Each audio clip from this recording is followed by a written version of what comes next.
Hello, TJ here with Triss for a discussion on Xenoblade Chronicles 3. So, Triss, I've been pretty excited for the game, but what about you? How have you been feeling? Very excited since I've actually been playing it. Way earlier than I was expecting to, that's for sure. But having those feelings of excitement getting lived up to say the least. That's definitely good to hear. Yeah, I definitely know I can't wait, but it's good to hear that you have it in a real nice time frame too to play a game of that length. Honestly, not that we know exactly how, but it's a JRPG. We can assume long. We can assume long. But on the idea of a JRPG, how are you liking the story so far? I know you're not probably all that far or unable to talk about all that far, but at least with how the story's been going from the start, how do you feel? Are there any worries or concerns you have so far for it, or? Yeah, so I guess just to back up slightly for viewers here, just so you guys know, we're not allowed to talk about anything story past the first chapter of the game. So it's all really early. Don't worry.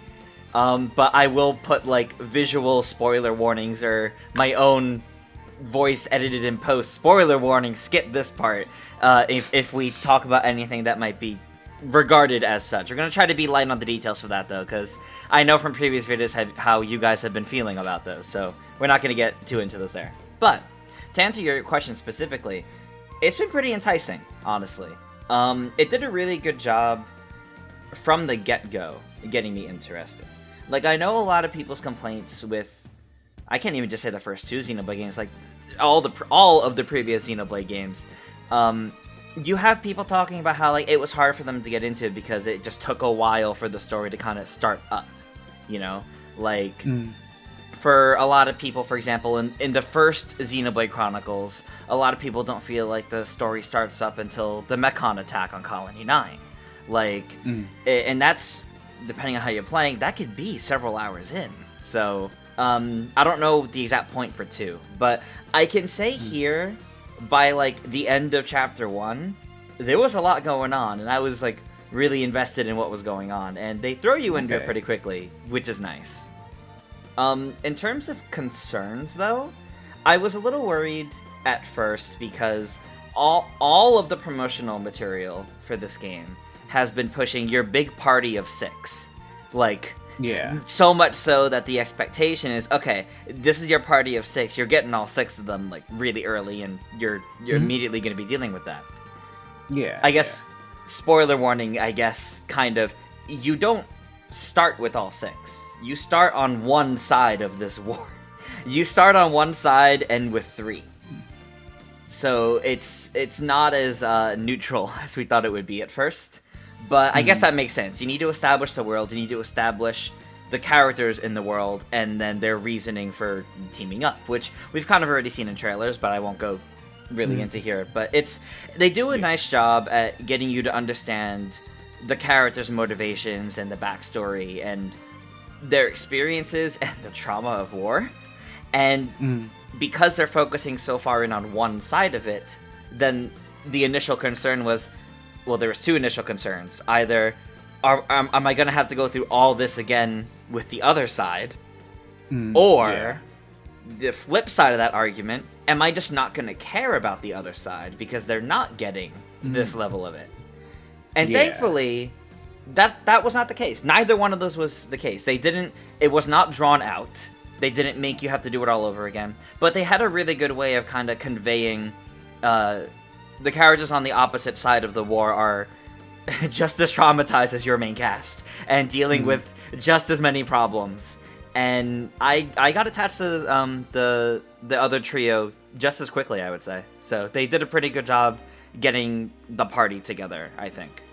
That's really nice. I know it's a big concern for JRPGs too. It can be, yeah. So sometimes sides aren't equally balanced. So it's good to hear that it at least sounds like it feels like there's a good solid balance, even if it doesn't force you to take the long road of watching it all from both sides. Some games can afford to do that. This, I feel like, with every other Xenoblade game to fans feeling like they take so long to start up, that's your one way ticket to making it take too long to start up. And they did not do that, thankfully. This feels like the fastest start to a Xenoblade game I've ever played or seen or anything like that. And maybe that's just because you're already in conflict from the start, basically.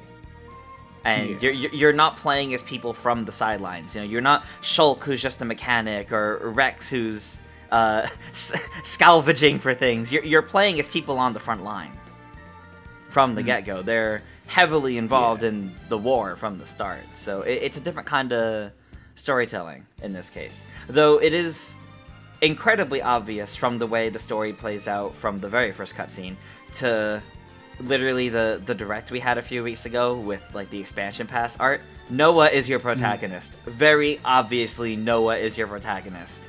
Really? Yeah, like there's a very good balance for the whole party, like pretty quickly, where they all feel like main characters. It is not Noah and then all the others supporting. They're all main characters. Yeah. But you get, I mean, considering you start the game as Noah, you cannot play any other character for like an hour or two, depending on, you know, how long you're spending fighting random enemies and whatnot. Through most of chapter 1, you're playing Noah and getting to know things from Noah's perspective first and foremost. So it becomes very clear that he is your primary protagonist, but that doesn't make the others any less of the main characters too. Okay.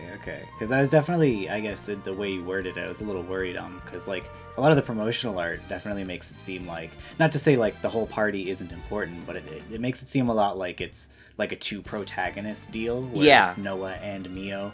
Kind of gives me the like Xillia 1 vibes where you have Jude and Mila as like your two protagonists. But it's interesting to hear that even if the promotional art makes it seem like both of them definitely are the spotlight, it's a little interesting to see that Noah's rather the focus versus the both of them. Yeah, it's definitely balanced well when the party comes together. But I guess Noah's the one with the big red sword, so when you look at the expansion pass artwork, I guess it makes sense to put his sword with Shulk's and Pyra's. But true. It still, like, the storytelling still feels like it's a lot on Noah. But that's not to discount Mio. Even from what you see of her in Chapter 1, I mean, they play the same role on opposite sides of the war. So they have very similar perspectives and similar problems. And you definitely get that sense that they're both key players here. It's important. But by making you play as Noah first and having him be the one you learn the ins and outs of the core gameplay loop through, you set him up as your protagonist. That's what happens. Yeah, that's true. So just before we shift away from storytelling, well, since it's a Xenoblade game, we'll look at the elephant in the room. How's that voice acting? It's not like too awkward, or is it just like so real bad anime screaming bad? So I would not say anime screaming bad, though I will never get used to Riku, the Nopon. I will never get used to his unnaturally deep voice. It's not bad at all, I would say. Like, I actually think a lot of the character voices are very fitting to them. Like, the voices, other than Riku's, I think are very fitting and actually rather well done. The delivery can definitely be a little awkward at times. Part of the course of Xenoblade games, I suppose. As you said, elephant in the room. I haven't really come across, in terms of what I can talk about, I haven't really come across anything that feels glaringly standing out as this is bad voice acting. Like, I have not encountered anything like that. And especially during the more, like, emotional cutscenes, it's actually pretty good then. Most of the awkward voice acting deliveries are more like smaller cutscenes, like it's smaller interactions between party members, or not in a key pressing scene, that's for sure. Yeah, maybe like offshoot characters that don't really mean anything. They just like called someone in to do a quick voice line. Mm-hmm. Yeah. Okay. I have not had any that bad, or I have not had any with like major problems except for one, and it really was only in sound and audio in that case too. Like visually and graphically, like most of these cutscenes also have been like really good with the storytelling too. A lot of like really nice pretty shots and good camera angles. There's been so many scenes where I'm like, oh, that would make for like a good that would make for a good screenshot. I don't want to ruin my recording right now though. Yeah, I feel that, but that's definitely good to hear.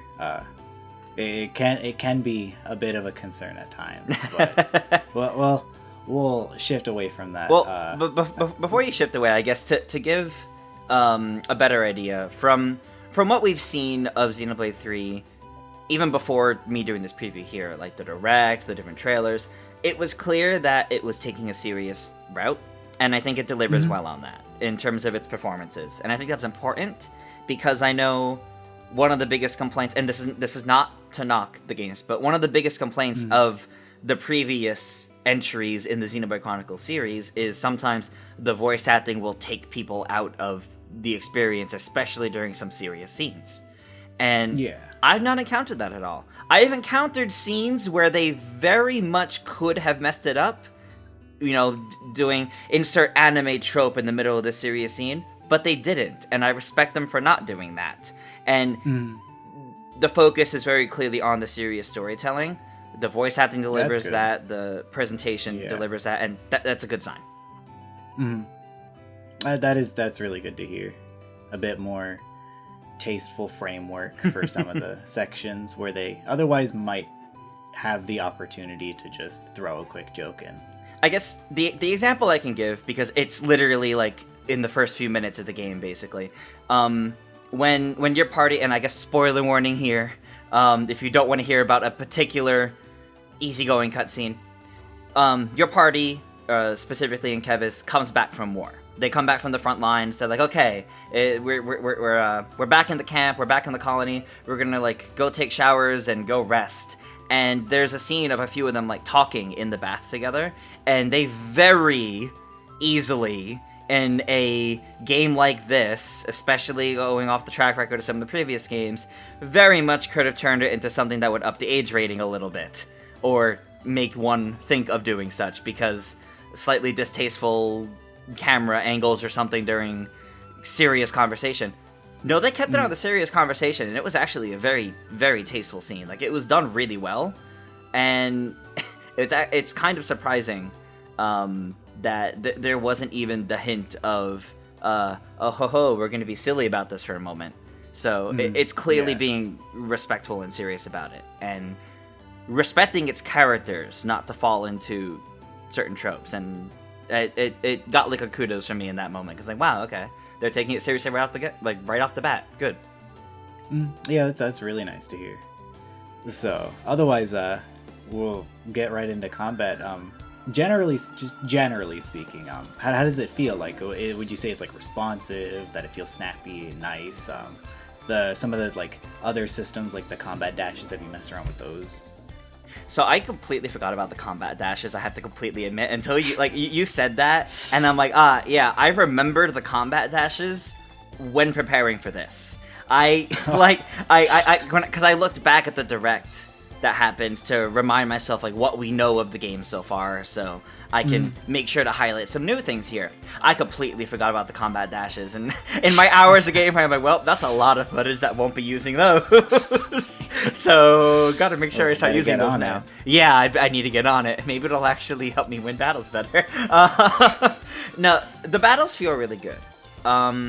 It's a really interesting blend between Xenoblade 1 and Xenoblade 2's, I would say. Especially since, as we know, the Kevis classes use the cooldown system on the arts, whereas the Agnian classes use the auto attack system. Now, it is a little annoying how you have to stand still to auto attack. In that case, you can't auto attack while like circling around the enemy. As an attacker, that's a little annoying. But what? Is that what? Is that for both classes? Yes. You have to stand still to auto attack? You do have to stand still to auto attack, but especially with the quick dashes that you mentioned, you're able to navigate the battlefield really quickly. So you can, as long as you get to where you need to, you can basically stay put there or reposition a bit. There's also all the auto attack canceling into arts, which helps it flow even faster, I would say. Makes it feel snappier and gives you a good idea of, what's going on. I think if I had to pick a preference between the two, I think the Agnian classes, it feels more obvious what's going on because you're watching the arts gauges fill up as you auto attack, whereas with the Kavesi classes, you're mostly like waiting for it to fill up, getting into position, doing the art as soon as it happens. I think the Agnian classes feel a little more responsive in that case, and the game even hints at that because they have a whole separate page on the tips menu for how their auto attacks fill up the gauges, and you can even cancel. If you do the auto attack canceling, it'll fill it up even faster. So it almost feels like there's a little bit more depth to playing the Agnian characters, but it's so slight that it's not like it takes away from the Kavesi classes. So you keep saying classes. Yes. Is it tied to like the class changes? I always thought, looking at like the trailers and stuff, that it was the characters that had a specific cooldown system. Yeah, so the cooldown system are based on the classes because the classes are tied to the different regions. So while obviously, only Noah has his, I can't say Monado, that's not what it's called, but only Noah has his sword. It's a Kavesi class to make everyone else play as Noah, or play with Noah's blade, because it's a class that originated in Kevis, or to give everyone Mio's weapon, or specifically her class, Zephyr, that originated in Agnes, so it's an Agnian class. So, yeah, while you'll find the characters hail from specific regions, the class that they default to is that region as well. So when you use the class change system, and say, I think our other video has this exact example, when you make Noah a Zephyr, like Mio, then Noah, his art cooldown will no longer be the Kavesi style or Xenoblade 1 style, it'll then be Xenoblade 2 style, which has to do auto attacks. Okay. And how does that work with like the ability swapping between classes? Does it keep the abilities working that way, or does it fit to the style of like the class? What do you mean specifically when we say the ability swapping in that case? Like, we saw in like the trailers basically that through like mastering classes, you can like use abilities for some of those classes on other classes. Oh, the fusion arts and like the master arts. Yeah. Or I guess they come together to be the fusion arts. Yeah, so the master arts. So the master arts, you specifically have to use, or they specifically restrict you to using a class from opposite of what you're currently using. So if you're playing as a Kavesi class, your master arts have to be Agnian. If you're playing as an Agnian class, your master arts have to be Kavesi. And it's kind of a nice way to give characters some of their original arts back. And it's actually really nice mixing and matching, but they do work as the original art would in that case. So if you're playing as Noah, make him Zephyr, but you give him, Air Slash as the master art, it'll still work like the Kavesi Air Slash. So you start seeing the combination between the two of some of your arts are going to be auto attacking to recharge, and some of them are just going to be timer based, which then helps with your strategy, because I can keep using these auto attack arts because the cooldown on this other art is still going, so you'll be able to get it back in time, for example. Yeah. So it definitely creates like a blend of every character is doing both art styles all the time. It's just very dependent on like which class is your primary, and then your secondary does the foil. Yeah, exactly. Okay. And I suppose with that, how are like the guest characters feeling? Oh, the heroes. Insert seventh person. Yeah. Yeah, the heroes are fun. We're not allowed to talk about like any specific ones or like show them off. Unfortunately, I mean, as much as I would like to. Pretty lucrative. In the trailers about it. So. Yeah. So, and and anything we show here would just be from the trailer footages or like the direct footage. But yeah, so the heroes are really neat actually because they each have their own different classes as well, and they take on the different types of attacker, defender, healer as well. But a lot of them have a lot more than that, which is fun. Like their arts are more than that; they're deeper than that, and it's really interesting to mess around with your team composition because of that. So you no longer when you add a hero onto your team, no longer do you have your 6 party members to balance of 2 attackers, 2 defenders, 2 healers. You now have a hero that's one of those 3 as well, and you can completely rebalance your team around it. It's clear that the heroes are another way to really strategize on top of things, but it's not even adding the hero to my party that's my favorite part of it. It's getting to try out their classes because a lot of them are really fun, and when you add one, someone on your party will automatically get the class like immediately, and you can immediately swap to it, and they can play around with it and try it out. Whereas everyone else on the team, or in your main party rather, would need to battle alongside the hero to then build up enough affinity to unlock it for themselves. Okay. But they're fun. they are honestly fun to play. Definitely good. It's nice to hear even that like they have that extra thing with it where battling allows you to unlock more. So it lets you have more freedom. Sure, I mean you have to grind for it, but it's a JRPG sometimes. That's just how it works. But it's nice to see that like it's not just you get them, they're unique to their own specific class. No one ever else can have it unless you put that guest character in. You can mix it up with guest character classes across your main cast. Yeah, and they don't need to be in your party actively for you to choose that class either, which is nice. Like once you have them, you can pick their class whenever.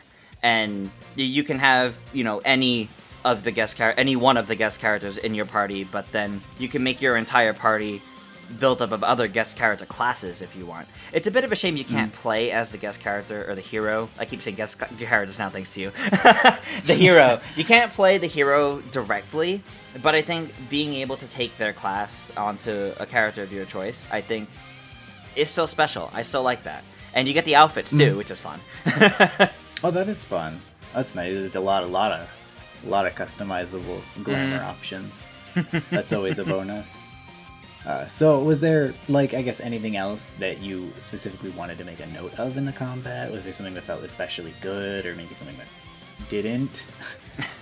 In terms of what I'm able to talk about from what I've experienced thus far for the preview phase, I know I haven't gotten to, like, everything in the combat. Like, Ouroboros, for example, I've only really had in like 1 or 2 sections at this point. I have not had like the chance to really play around with it a lot. In terms of what I can talk about, I have experienced more, but I'm not allowed to talk about more of it. Of course. So it's something that builds up as the story goes, and you learn more about it as you go. But from the first times you get to try it in battle, it's powerful, it's neat, but it's also it will take some time to fully understand it and not feel like you're just gonna spam the buttons for it to use it, to use all your arts. It's to make use of the time of the Ouroboros it's gonna take time to learn that, and that's evident from the very first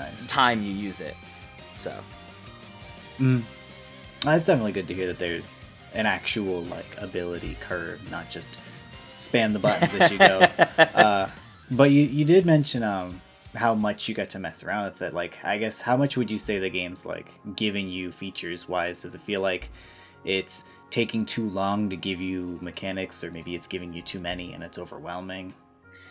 So it's actually been a little bit of a mix of both of those. And I guess potential spoilers here. I mentioned earlier that most of Chapter 1 you exclusively play as Noah. It doesn't let you swap characters. It forces you to play other characters at certain story points in the chapter, So, like, you know, you play as Noah the whole time, and then at one point, oh, Noah's tired, so Uni's going to take charge, and you play as Uni for this section. And then you get a little glimpse at what's happening on the other side, so now you're going to play Mio to see what's happening over there. But you don't get to physically, like, change which character you're playing by your choice until the whole party comes together. And that bothered me a little bit because I wanted to try Lance and Uni, like, right out the bat with Noah. So it was a little upsetting that I couldn't, like, immediately start swapping between them. But once the feature unlocked, then I was immediately trying out all the different characters. So sometimes it's locked. And then there's other times where something isn't locked until they tutorialize you. Like adding an accessory, for example. Just wandering around in the very first area of the game, I was, you know, finding collectibles and just kind of exploring around and checking out the menus. And I found you can add accessories to the character to, you know, enhance or mess around with the stats a bit. And I just immediately went in and did that. And then cut, like, you know, 20 minutes later when I get to where I'm supposed to be and I'm not meandering around. And they're like, okay, we're going to give you an accessory. Now we're going to tutorialize you on how to use it. I'm like, okay, I wasn't supposed to do that yet. So sometimes it's a little weird how they'll lock certain features until the tutorial comes, and then other times it's you have access to it anyway. If you find it, go ahead, but we'll tutorialize you on it when we want to. Yeah. I do also think the class change came a bit early. Like, I had only played... Like, it's maybe... If you're focusing on, like, getting from point A to point B and you're not meandering to fight every enemy, like I tend to do, you'll probably get class changing, like, not very long after you get the whole party, and you haven't had a chance to play everybody yet. So, like, in the first place. Unless you've actually put in the time to try everyone at that point. But there's a good chance of that. And I felt like if class changing came up maybe just, like, you know, a little bit further into the story from where I was at there, I would have liked it a little bit better. I do really like the class changing, and it's because of, like, the rank limit caps at, like, 10, and everyone's already at it at that point. But I would have liked a little more encouraging from the game itself to actually try each of the party members a little bit before they forced me to try class changing. Yeah. I was not ready for it when it happened. That's good to hear. It's a bit awkward, I guess, because it definitely sounds like it's rubber banding you a bit on being able to do things and yet not being able to do things. Yeah, it's like, I understand for a game like this, you kind of have to. You can't expect the players gonna know beforehand or go check everything out on their own. You kind of have to hold their hand a little bit in some areas, you know, to really to get them to try things. But there's a couple times I made this comparison to myself earlier where, like, some games, they will grab your hand and drag you all the way through. Some games will basically be like, well, good luck, and just leave you to it on your own. This game hovers your hand, waiting to grab it when needed at the right moment, and then lets go, and just kind of, like, waits until it needs to do it again. And at least from that's awkward. From what I'm allowed to talk about, like, currently, it's not really invasive, but it's when the game decides, okay, here's what you're gonna do. You're gonna press X to open the menu. You're gonna go here. I'm like, do I need this right now? It feels a little forced on teaching me certain mechanics when the game wants me to learn them. And then other times it's just like this little thing in the corner. Hey, we have a tip on this if you want to see how to do this. Bye. So, yeah, it's a little 50-50 on if it's going to over-tutorialize you or not. That's strange. I suppose it's nice. It's not an all or nothing, but I never considered an either or. Yeah. But I know you mentioned some other things like equipment and stuff. I guess sort of how has it felt to mess around with those? I know there's other, like, equipment like gems and stuff. That too. Sort of how have those systems felt so far? So from where I'm able to talk about, don't have gems yet, so I'll leave gems out of here specifically. Okay. But the other accessories, I mean, there's different rarities, and that goes for every item. that you can get like all the different collectibles, but the accessories or equipment are included in that. There's different rarities, which also mean there's different levels of effectiveness. Something more common is not going to be as good as something more rare. But that's like, for example, I don't know, dexterity up by 25% versus 36%. Like, I haven't found anything that's like way too high, but then again, this is also early game, and those numbers were totally spitballed. Those are not the numbers they give you. Those are absolutely spitballed just to kind of set the example between a common, uncommon, and rare. I haven't messed around with the accessories too much. I kind of just go with what works for each with each character and each class. You can like auto go with like what the game recommends for the build, which is kind of neat, and it works. It doesn't do anything bad there, but it is helpful to like quite handy. Look through what options you have, and for example, Mio as a Zephyr is a dodge tank. She's more about dodging attacks and evading them rather than blocking them. So maybe give her something that raises evasion rather than something blocking, which you would probably give to Lance. So it does take paying attention to what you're dealing with for the accessories, but it's definitely not complicated at all. Like I've seen JRPGs with way more complicated equipment systems than this, thankfully. So it's pretty straightforward. Yeah, I mean, even relatively speaking, it sounds like 1 is more complicated at the moment with slots and slotting in different abilities and unique slots. That was kind of one of the most complicated parts of Xenoblade Chronicles 1, with the gemstones, or with the gems as part of the equipment. That was rather complex. Definitive Edition did make that easier, but yeah, that was on the more complex side. This is not. This is rather straightforward, and it makes it very easily approachable. That's good. I mean, personally, I prefer the hyper complex, but at the same time, I also understand and appreciate more simplistic systems because they help you spend more time on the field rather than in the spitballing, theorizing, etc. Or getting lost in the menus. Or spending all your playtime sitting in the menus trying to replicate the perfect build that you read on some forum. Well, that is pretty much everything I had to talk about from my notes for this Xenoblade Chronicles 3 preview discussion. But we do have our other video that should be going up at the same time as this one, which some of you maybe watched before this, but if you haven't, go check it out now. Bunch of new details we learned about the game, which some of them are some of the same points mentioned here in a much more cohesive, non-discussion based format that are probably more helpful to you. that is very likely. But yeah, if that's everything you've got, then that'll wrap this discussion up. Thank you all for watching. Be sure to subscribe to GameXplain for more Xenoblade Chronicles 3, and like Tris just mentioned, even the video that's coming out right with this one.